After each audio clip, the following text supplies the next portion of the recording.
তো আজকে একটা ছোট রেসিপি নিয়ে আসলাম। তো সিএমসি বাজার থেকে আমি কিনেছিলাম মাছের ঝোল করব। মাছের ঝোল বানানোর জন্য আমি প্রথমে মাছটা ধুয়ে কেটে নুন হলুদ মেখে নিয়েছি।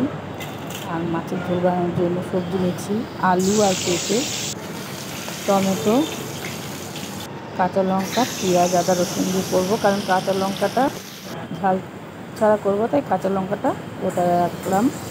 মাছগুলো ভেজে তুলে নিয়েছি, সবজিগুলোও ভেজে তুলে নিয়েছি।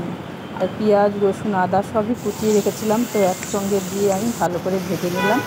টমেটোটা দিয়ে ভালো করে কষিয়ে আলু ভাজাগুলো দিয়ে ভালো করে কষিয়ে জল ঢেলে দিলাম। ঝোলটা ফুটে গেলেই মাছগুলো দিয়ে দেবো। মাছ আর কাঁচা লঙ্কা দুটো দিয়ে দিলাম, কারণ ঝাল খেতে পারে না, সেই জন্যই।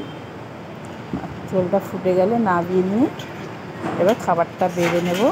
দুজনের ভাত আর মাছের ঝোল, আমার এবং আমার বোনের। তো কৌটাও টিফিন বাটিতে করে ভরে নিচ্ছি। তো ভিডিওটা যদি ভালো লেগে থাকে একটা লাইক, কমেন্ট,